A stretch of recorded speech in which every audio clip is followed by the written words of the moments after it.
pense que ouais. Ok, je commence. Ouais, c'est bon, on va. Super. Je commence l'enregistrement. Donc, je rappelle, si vous avez des questions, des remarques, des ajouts, des choses comme ça, bref, vous m'arrêtez à n'importe quel moment. Donc, j'espère qu'on va pouvoir vraiment commencer le cours maintenant. Aujourd'hui, c'est Tanar plus Mishnah. Donc, je répète, le Tanar, une salle de Torah, les Rim Tuvim, donc c'est composé de trois parties. Première partie, donc la Torah, c'est un machine, donc toutes les parties qu'on lit à la Torah le Shabbat. Deuxième partie, c'est les Nevi'im, les prophètes. C'est un petit peu, ça raconte un petit peu la suite de l'histoire. Troisième partie, c'est les écrits. Donc tout ce qui a été écrit durant toute l'histoire, donc ça va être Shirachirim, Teilim, Megillat Esther, Kohelet, Megillat Echa, tout ça. Ok, donc nous on a commencé par le début, comme dans tous les domaines. On a commencé donc par le livre de Bereshit. Et donc on était dans le Perek Aleph, au chapitre 1 de Bereshit, Pasuk Ravzaïn, verset 27. Donc on était en plein milieu de la création du monde encore, on était en plein milieu du sixième jour, on avait terminé par la décision de Dieu de créer l'homme. Et là, on va commencer par l'action, vraiment la création pure de l'homme. Alors, Vaivra Elohim, donc je vous fais suivre avec mon curseur, comme d'habitude. Vaivra Elohim et Adam Betsalmo, Betselem Elohim Baraoto, Zachar Mikeva Baraotam. Dieu créa l'homme à son image, à l'image de Dieu, il le créa, masculin et féminin, il les créa. Alors, normalement, il y a quelque chose qui doit faire bizarre dans la tête. Depuis qu'on est petit, à la maternelle, à l'école, toujours, on nous apprenait que d'abord, il y a eu l'homme qui a été créé, et qu'ensuite, Dieu, il a pris une côte de l'homme, et que de là, à partir de là, il a fait une femme, et tout ça. Alors, pourquoi là, on nous dit que au moment même de la création, Dieu a créé masculin et féminin? Donc, on va voir. Rachi, il va nous expliquer ça, qu'on d'habitude, on étudie Rachi. Donc, alors, Vaivra Elohim et Adam Betsalmo, Dieu créa l'homme à son image, Bitfus Heasu Ilo Shakol Nivra Bema Amar, Veu Nivra Beadaim. Ça veut dire quoi à son image? C'est-à-dire que vraiment, il a créé de la manière qui devait être créée. Qu'est-ce que ça veut dire? C'est-à-dire que Rachid te dit que tous les autres, que tout a été créé par la parole, que Dieu a fait une parole et que ça s'est créé, par exemple, Dieu a dit Vayomar Elohim Yehi Or, Dieu a dit que la lumière soit et la lumière fut. C'est une parole de Dieu qui a créé la chose. Pareil pour les animaux, pour les plantes, pour tout. Et que l'homme, il a été créé par, entre guillemets, si on pourrait dire, par les mains de Dieu. Ce qui est différent. C'est plus la parole de Dieu, c'est les mains de Dieu. Et il te cite un passage de Teilim, Atachet alay kapecha, qui veut dire tu vas poser ta main sur moi. Naasa bechotem kemadber asui ayede rochem. Donc il dit que l'homme il a été créé comme une pièce de monnaie qu'on met un sceau dessus et que ça fait l'image sur la pièce. Alors pareil, il appelle ça un konitz. Donc on a dit que Rachid souvent il nous explique en employant des mots d'ancien français, vu qu'il a vécu en France il y a environ un millénaire. Ça peut faire référence à ce qu'on appelle un coin. C'est quoi un coin? C'est une unité de monnaie. Mais Chen ou Omer, Titaper, qui est Chotam, il amène un autre passage de Yov. Donc on apprend de là que l'homme, il a été créé par les mains, entre guillemets, si on pourrait dire, de Dieu, et non par la parole, contrairement à tout le reste de la création. Betselem Elohim Baraoto, ça veut dire quoi? Qu'il l'a créé à l'image de Dieu. Piresh Lecha Sheoto Tselem Ametukan Lo Tselem Diukan Yotsrohu. C'est pour t'expliquer que vraiment, il a été créé avec une grande exactitude par rapport à celui qui l'a créé. Donc que vraiment, on est vraiment à l'image de Dieu. Après, ça veut dire quoi l'image de Dieu? C'est pas que Dieu il a un corps comme nous, évidemment. C'est beaucoup plus profond que ça, mais en gros, Rachid te dit, pour rester à notre niveau, que vraiment on est créé exactement à l'image de Dieu. Ok, et maintenant pour expliquer ça, Zahar Nikeva Baraotam, que mâle et femelle, il les a créés. On avait dit que c'est pas ce qu'on entend juste depuis qu'on est petit. Ou la Halan ou Omer, et que plus loin, il dit donc dans le deuxième chapitre de Bereshit, quand on va y arriver, qu'il a pris une de ses côtes, entre guillemets, la traduction côte, c'est une traduction qui est chrétienne. C'est là, ça ne veut pas dire juste une côte, ça veut dire aussi un côté. Donc en fait, il a pris un côté de l'homme, et pas une côte comme on a l'habitude d'entendre. Et donc, comment Rachid va résoudre cette difficulté entre ce qui a écrit plus tard que Dieu il a pris un côté de l'homme et que de là il a fait la femme, et ce qui est écrit ici, ce qui est écrit qu'il a créé le masculin et le féminin ensemble, Rachid il résout ça comme ça. Bimidrash Agada Shenivreu Shene Bardufim Beria Rishona Ve'acharkar Chelkam. Alors juste j'envoie le lien à une personne qui vient de me le demander en privé. Voilà. C'est-à-dire quoi? Que Dieu, au moment où il a créé l'homme, il les a créés deux faces. Donc il a créé en fait un être avec deux faces. Certains disent qu'ils étaient dos à dos, certains disent qu'ils étaient face à face. Donc vraiment, un homme et une femme, comme ça, dos à dos, mais dans le même corps. Et qu'après, il les a séparés. Il les a séparés. Et que, en fait, quand il y a écrit que Dieu il a pris une côte ou un côté, comme on a dit, de l'homme, c'est qu'il a pris en fait le côté féminin, qu'il a sorti, qu'il a fait devenir un être à part entière. Ça, c'est la première explication. Donc, que contrairement à ce qu'on pense, la femme n'a pas été créée après l'homme, elle a été créée en même temps que l'homme, c'est juste qu'elle a été séparée de l'homme plus tard. Ou Pshoto Shel Mikra, et il te dit, si tu veux rester dans le sens simple du pasouk, ici, en fait, on t'a juste dit que les deux, ils ont été créés le sixième jour. Et on t'a fait expliquer comment ils ont été créés. Et qu'en fait, on va te l'expliquer plus loin. Donc en fait, ils te disent qu'il y a écrit là que Dieu a créé le mâle et la femelle, c'est juste qu'on t'a dit que les deux, ils ont été créés le sixième jour. Et qu'on va t'expliquer comment ils ont été créés, que d'abord il y a eu l'homme et qu'ensuite Dieu il a pris un côté de l'homme et tout ça, plus tard. Okay. Donc déjà, c'est un grand enseignement pour ceux qui ne le savaient pas, que le masculin et le féminin ont été créés ensemble, et que en fait Dieu, qui faisait partie d'un seul corps avec deux faces, entre guillemets, et qu'ensuite Dieu va séparer la femme, va prendre un côté de l'homme et non pas une côte de l'homme, et de là va faire la femme une femme à part entière. Ok. Est-ce que c'est pas ceux qui l'ont compris? Ok, alors on continue. Pasuk Rafret. ויברך אותם אלוהים ויאמר להם אלוהים פרו ורבו מילאו את הארץ וכבשוה ורדו בדגת הים ובעוף השמיים ובכל חיה הרומצת על הארץ. Donc Dieu, suite à avoir créé l'homme et la femme, donc Dieu va bénir, donc Dieu va les bénir et Dieu va leur dire fructifiez et multipliez et remplissez la terre et je sais pas, j'ai perdu mon français un petit peu. Rivshua et en gros le fait de la conquérir et diriger sur les poissons de la mer et sur les volatiles dans le ciel et sur tous les animaux qui se meuvent, qui se traînent sur la terre. Donc Dieu, en gros, donne la mitzvah à l'homme de se reproduire et de diriger toute la création. Vechipshua, Rashi, il commande sur le mot et le fait de conquérir. Chasser vav, qu'il manque un vav. Il manque un vav dans le mot vechipshua. Normalement, le mot vechipshua, il s'écrit ici avec un vav. Pourquoi il manque un vav? La metra shazachar kovesh tanekeva, shelote yatzanit, vod la metra sheaish darko lichbosh mitzvah el prak berivia velo aisha. Ok, ce Rashi, il peut être la base pour beaucoup, on va dire, de machisme. Les gens qui ne savent pas étudier, ils vont prendre ce Rashi dans le sens simple et ils vont dire l'homme est supérieur à la femme, ce qui est totalement faux. C'est pour ça que je vais essayer de mesurer mes mots dans la façon dont je le dis et je vais essayer de bien vous le faire comprendre. Rashi, il te dit pourquoi il manque un vav, c'est pour t'enseigner que le Zachar Kovesh est un Nekeva, que le masculin, certains vont traduire Kovesh par diriger, sauf que c'est faux. La vraie traduction de Kovesh, comme j'ai dit, c'est conquérir, va conquérir le féminin. C'est-à-dire que c'est l'homme qui va faire le premier pas vers la femme en général. Chez Lotte Yatzanit, et en fait, il va la conquérir pour pas qu'elle reste sans rien en fait. Qu'elle reste libre, entre guillemets. Et du coup, c'est pour ça que le mot conquérir est sans vav, parce que l'ordre a été donné à une seule personne, à l'homme et pas à la femme.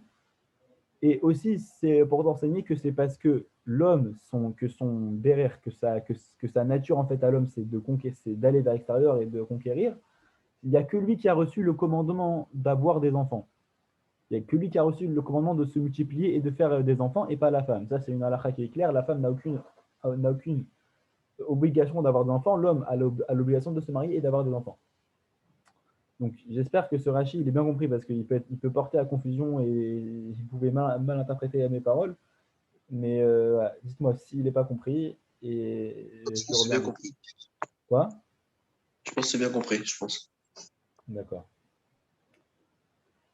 Super. Alors, on continue.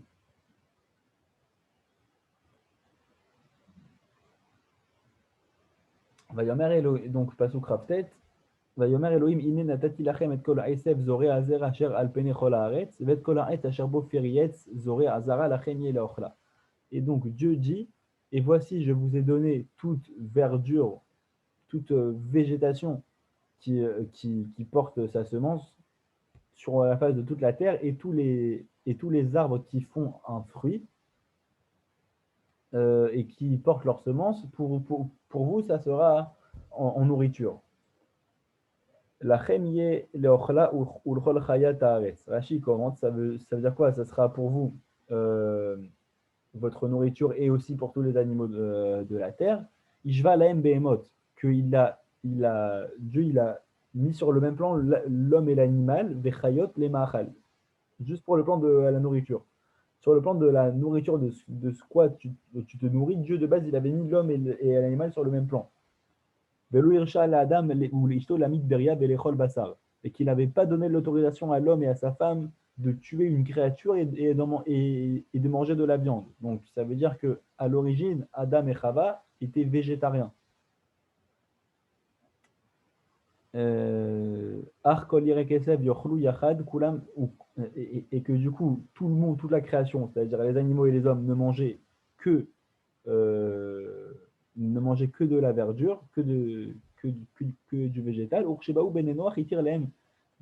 et que quand ensuite les enfants de Noach sont venus, alors là, il leur a autorisé la viande, Génémar, comme il est dit plus tard à Noach, il leur donne tout animal vivant comme nourriture, que de la même façon que j'ai autorisé à Adam Rishon toute la végétation, alors oui, je vous autorise tous les animaux. Donc on voit de base Donc que... c'était avant la faute qu'ils étaient végétariens, c'est ça? Alors non, jusqu'à Noach, a priori, l'homme n'avait pas le droit de manger de la viande. Ensuite, l'homme s'est perverti et a quand même mangé de la viande. C'est aussi une des raisons du Maboul. Mais de base, l'homme était végétarien. Alors, pourquoi Dieu a créé l'homme de façon à ce qu'il soit végétarien et qu'au final, il a permis à Noach de manger de la viande? La raison que je préfère, moi, et que en général je donne tout le temps, c'est que une des fautes avant le déluge, c'est que l'homme s'est lui-même mis au même niveau que l'animal. Et que de là ont découlé beaucoup de fautes. Que ce soit des hommes qui se sont accouplés avec des animaux, que ce soit l'homme qui s'est rabaissé lui-même, quoi. Et que du coup, pour rétablir l'ordre et pour montrer à l'homme qu'il est bien au-dessus de l'animal, donc c'est une des raisons pour lesquelles Dieu a donné la possibilité à l'homme de manger l'animal. Pour, replacer, entre guillemets, ce cédère-là, cette hiérarchie-là dans la création. Mais en tout cas, voilà, il ne faut pas oublier qu'avant, qu'au tout début, Adam Arishon était végétarien. Et qu'on sait très bien que le monde à Mashiach, on va revenir au monde comme Adam Arishon avant la faute. Mais du coup, a priori, nous aussi, on sera végétarien à Mashiach. Ok. D'accord. De quoi, pardon, à Mashiach, quand Mashiach viendra, on redeviendra végétarien, c'est ça que tu as dit? Ouais, a priori, oui. Il y en a qui ne sont pas d'accord avec ça, mais d'après le sens simple du passouk et de ce que Rachid nous enseigne, je ne vois pas comment on peut ne pas être d'accord avec ça. Et il y a le Rav Kook. Les corbanotes, tu fais quoi des corbanotes du Beth Amikdash dans ce cas-là? Il y a le Rav, Ça, j'ai une question, les Korban Pessah et tout. il y a le Rav Kook, le premier grand rabbin d'Israël, qui a écrit tout un livre sur ça qui s'appelle Chazon Atzim Chronut, si vous voulez aller le livre. Et là-bas, il te dit déjà qu'on sera végétarien et que tous les sacrifices, ce sera des sacrifices végétaux après Mashiach et non animaux. Ce serait uniquement des sacrifices végétaux. Et de là, en fait, tout son développement s'appuie sur un passouk, sur une prophétie dans Yecheskel, je crois, qui dit Velo yareon, velo yeshritu od al kochi, qui dit que Dieu, en fait, il fait une prophétie sur la fin des temps, qu'il n'y aura plus de mal et il n'y aura plus de violence sur ma montagne sainte. Et de là, il te dit qu'on ne fera plus la shrita, le mot velo yashritu. On ne fera plus la shrita sur la montagne de Dieu, il n'y aura plus de sacrifice sur la montagne de Dieu. Donc, il y en a certains qui ne sont pas d'accord comme ça, mais la majorité des gens sont d'accord pour dire qu'après Mashiach, on sera végétarien. Et comme j'ai dit, le Rav Kook, il écrit tout un livre sur ça pour dire qu'en plus qu'on sera végétarien, ce sera des sacrifices végétaux et non animaux.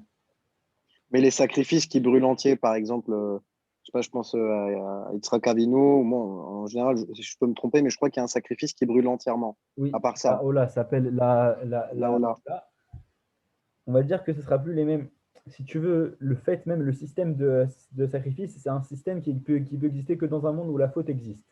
Parce que, si tu veux, c'est la fonction première d'un sacrifice. Donc, tu as plusieurs types de sacrifices, mais la fonction première d'un sacrifice, c'est de se rapprocher de Dieu. Pourquoi? Parce que tu as fait une faute. La majorité des sacrifices, tu les apportes par rapport à une faute.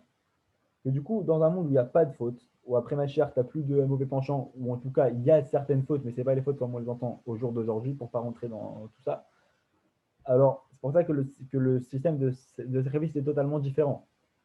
Et en fait, même on peut comprendre ça, que en fait, le fait même de tuer un autre être vivant pour se nourrir soi-même, ok, on le fait. Moi, je suis le premier, j'adore la viande, mais on peut réfléchir un petit peu et dire que ce n'est pas l'idéal.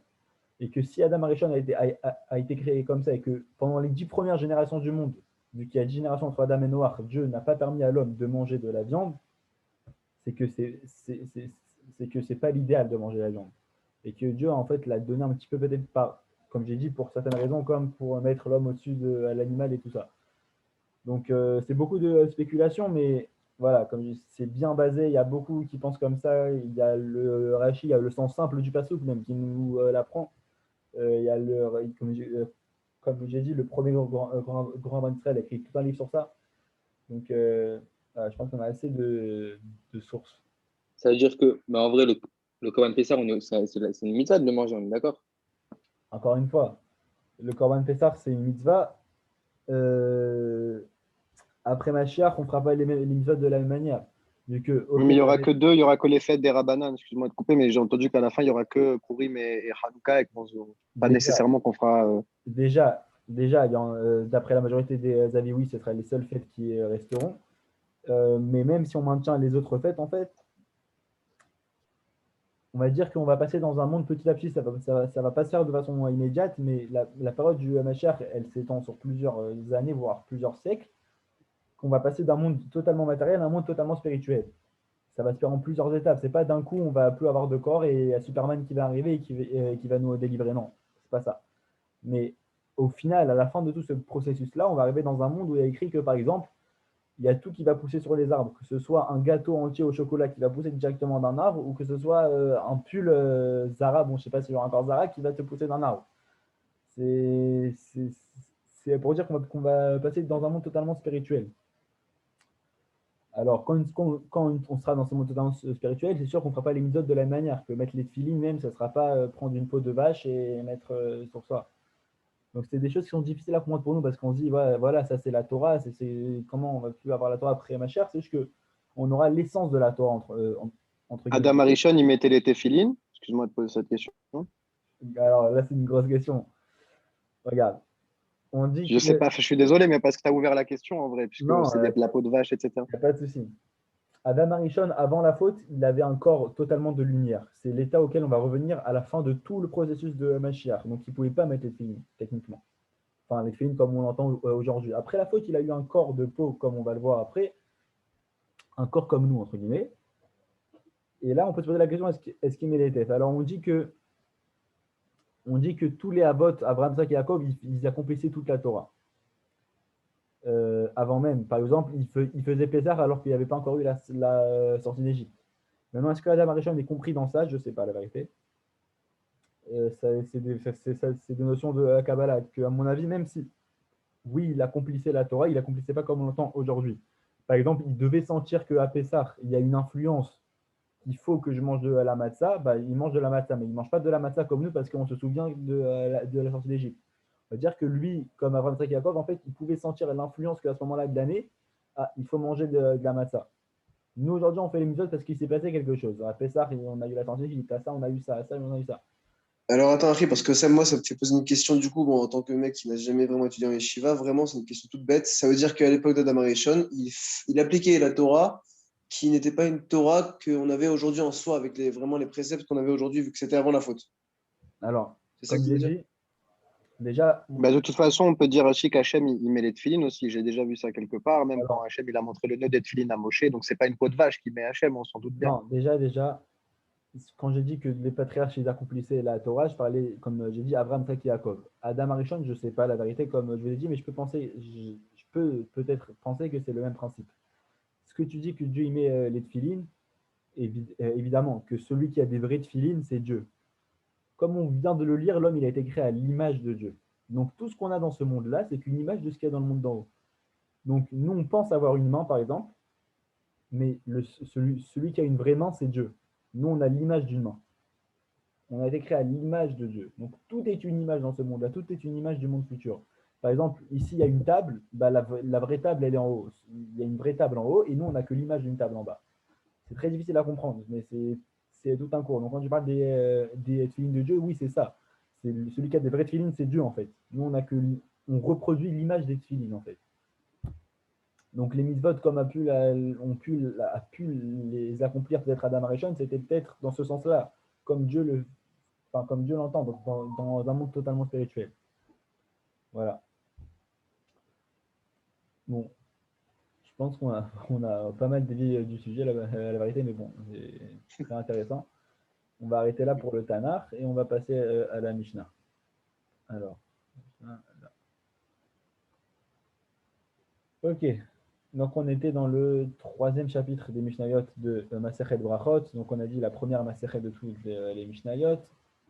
La Mishnah, je rappelle, c'est la Torah orale qui a été transmise oralement de Dieu à Moshe, et de Moshe, donc c'est transmise de façon orale jusqu'à Rabbi Yehuda Hanassi, il y a environ 2000 ans, qui a décidé pour plusieurs raisons de la mettre par écrit.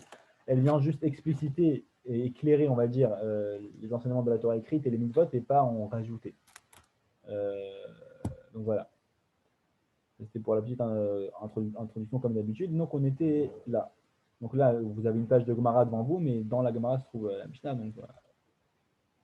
C'est en araméen, à part la Mishnah qui en général elle tend plus vers l'hébreu. Voilà.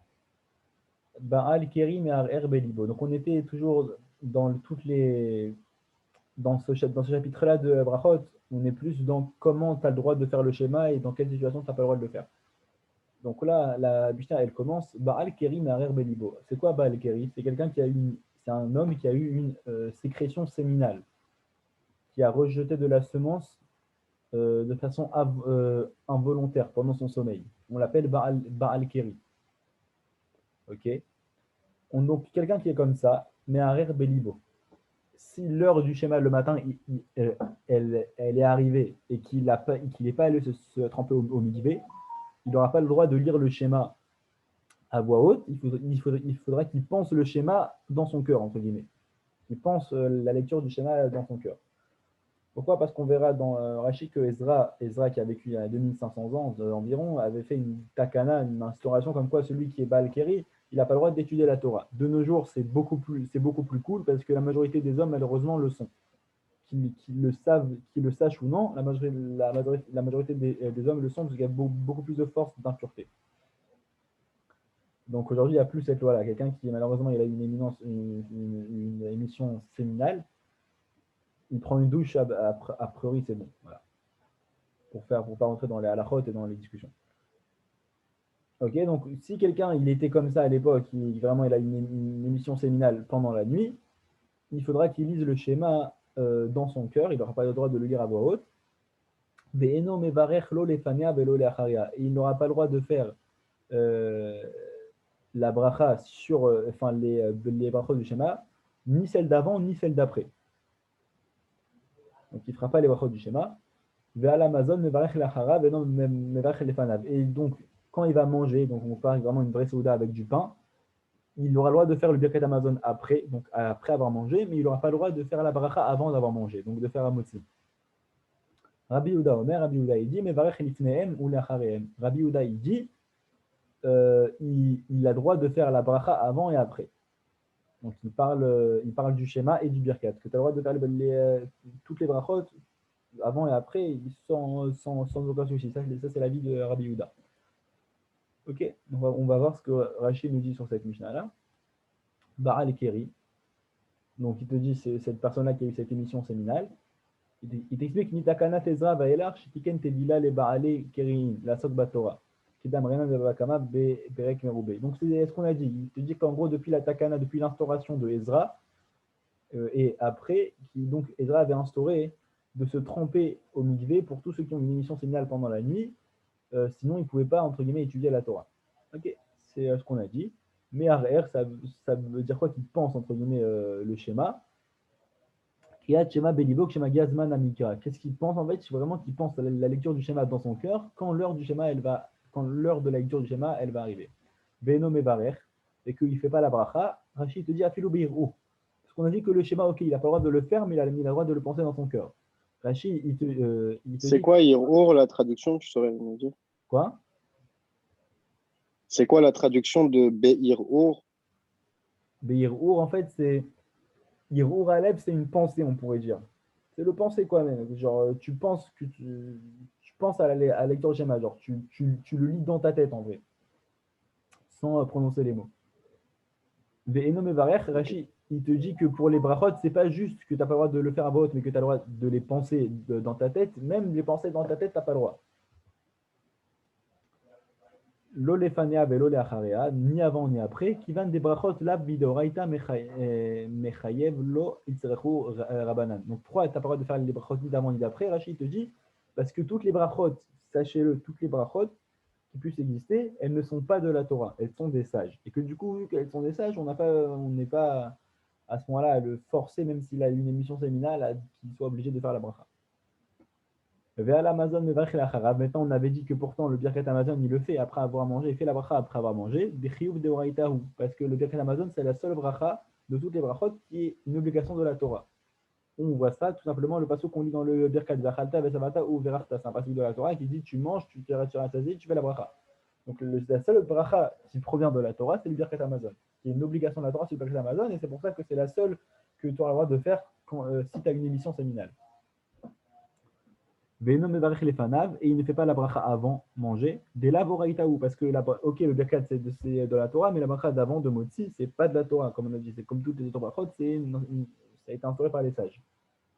Rabbi Yehuda Omer Vecholer, donc Bagmara Mefaresha, il te dit en gros Rashi que on va expliquer l'opinion de Rabbi Yehuda qui n'a pas pensé comme le reste de la Mishnah, on va l'expliquer plus tard dans la Gemara. Ok, est-ce que cette Mishnah elle est comprise? Ouais. Super. Ils sont quand même d'un avis, ils sont pas totalement d'accord, mais pourtant, il n'y a pas marqué qui s'oppose. Il n'y a pas un mot comme pliguer ou quelque chose comme ça pour dire qu'ils s'opposent. Ah, déjà dans une Mishnah, tu ne vas pas avoir ces termes-là de pliguer ou tout ça, parce que Mishnah, elle vient juste apporter des enseignements, elle ne vient pas les débattre. Ça, c'est le rôle de la Gemara. Donc dans la Gemara, tu vas avoir tous ces termes-là. D'accord. Et c'est la même Mishnah. Dans la même Mishnah, il y a deux avis qui sont Ouais. pas du même avis. Ouais, c'est totalement possible. D'accord. Ok, donc on continue. On était là. Ouais. Donc la Mishnah qui suit. Aya Omed Betfila Veniskar Sheu Baal Keri. Si maintenant il était en pleine fila, en pleine Amida, et d'un coup il se souvient qu'il est Baal Keri, comme on a dit qu'il a eu une émission signale pendant la nuit. D'un coup comme ça lui revient. Lo Yafsik, et là il est Katser. Il ne faudra pas qu'il arrête de faire la mida d'un coup, qu'il arrête sa mida, il faudra qu'il la raccourcisse. C'est-à-dire que chaque bracha, il dit que l'essentiel de la bracha. Au lieu de dire Atachon Nadanat ou il dit directement Bauchat Hashem Chonan Nadat. Donc il n'aura pas le droit de s'arrêter, mais il faudra qu'il raccourcisse. Ok. Quoi, j'ai pas compris. Tu peux répéter avec l'exemple de Juan Adat. Par exemple, toute la bracha de Chonan Nadat, c'est Atla Chonan Nadanat Chonan Nadat. Alors lui, ce qu'il faudra qu'il fasse, juste raccourcir la bracha, dire juste Bauchat Hashem Chonan Nadat, sans tout ce qu'il y a avant. Vu que de base, il n'aurait pas le droit de faire la mida parce qu'il est Baal Keri, maintenant il a déjà commencé parce qu'il avait oublié, il ne faudra pas qu'il arrête, mais au moins qu'il raccourcisse la mida. Et donc, il devra dire que les 18 brachot de la Hamida. Quoi. Il A priori, dira oui. pas tous Je les. pense que raccourcir, ça veut dire ça. D'accord. Yarad Lidbol, C'est quoi le lien qu'a la semence avec les brachot par rapport à ça? c'est juste que quand tu as une émission séminale, tu es impur.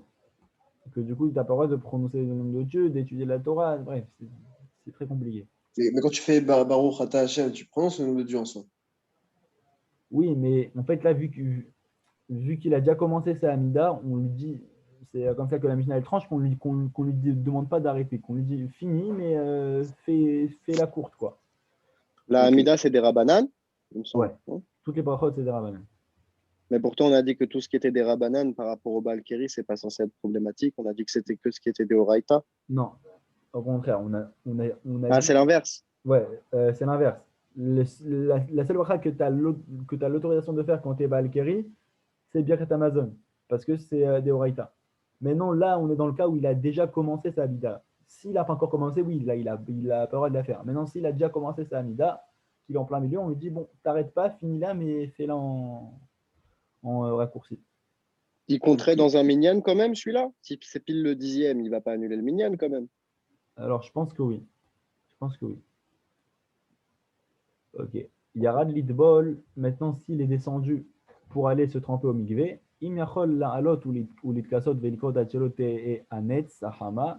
Si maintenant il a le temps de remonter et de se couvrir et de lire le schéma jusqu'à ce que le net arrive. Pourquoi il dit le net? Parce que c'est pour dire l'heure de la fin du schéma en fait. Maintenant, s'il est allé se tremper au Migvé, s'il a le temps de remonter, de se couvrir et de lire le schéma avant que l'heure du schéma ne passe, il y a allé vite casser Veikra. Il faudra vraiment qu'il sorte de l'eau et qu'il se recouvre et que là il lise. Veim lave, maintenant s'il n'a pas ce temps-là, que s'il va faire tout ça, entre-temps l'heure du schéma elle va passer et donc il va rater la mise du schéma, il casse Bamaim Veikra. Il faudra qu'il se recouvre dans l'eau, en fait, qu'il rentre tout son corps dans l'eau pour être couvert totalement par l'eau, et il lira le schéma comme ça, pour ne pas rater l'heure de la mise du schéma. Il ne faudra pas qu'il se recouvre ni dans des eaux sales, ni dans des eaux où on a trempé dedans, où on a laissé tremper dedans des choses. Ad she'atil les tochan ma'im, chasse qui rajoute de l'eau dedans, qui rajoute de l'eau propre dedans. Et combien il doit s'éloigner d'elle pour prier et pour faire le schéma, combien il doit s'éloigner de ces eaux sales-là, et aussi, ou minatsoa, et aussi des excréments, s'il est à côté d'excréments, combien il doit s'éloigner. Arba amot, 4 amot, c'est-à-dire 2 mètres.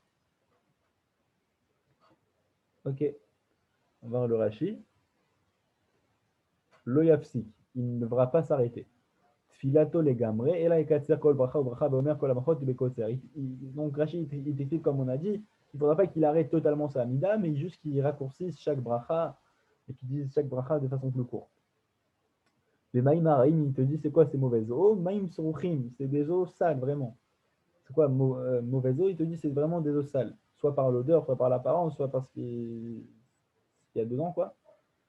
Adesheiten les tochan maïm, jusqu'à ce qu'il donne, donc on avait dit, il n'a pas le droit de faire dans ces eaux-là ou à proximité de ces eaux-là jusqu'à ce qu'il rajoute dedans de l'eau propre. Rachid explique, Uvagamara me faresh kama maya rami azil, faresh la be chasurem mechasra, vechikatanel uikra, etel meraim ad sheiten les tochan maïm. Et Rachid, il te dit que dans la Gemara, on va débattre de combien d'eau il faudra qu'il rajoute, et s'il enlève au contraire de l'eau sale, combien il faudra qu'il enlève. Tout ça, Jean Rachid, il te dit qu'on va en débattre dans la Gemara. Et il te dit aussi que c'est la même loi pour Meraglaïm, c'est-à-dire l'urine en fait. L'urine, que pareil, c'est la même loi, il n'aura pas le droit de lire à côté jusqu'à ce qu'il verse de l'eau dedans, de l'eau propre. Le Kamaya Chikimehem, et combien il devra s'éloigner d'elle. Rafi, il te dit qu'on parle d'Imeraglaïm, qu'on parle de l'urine. Et quand on dit combien il doit s'éloigner d'elle, on parle de ces deux salles-là, mais plus particulièrement de l'urine. C'est pour ça qu'on a dit l'urine et les excréments. Ok, est-ce que cette Mishnah-là, elle est comprise? En général, dans une salle de bain, il y a des toilettes à côté. Dans une douche avec salle de bain comprise dedans, c'est pas un problème. Alors, c'est pour ça que tu n'as pas le droit de faire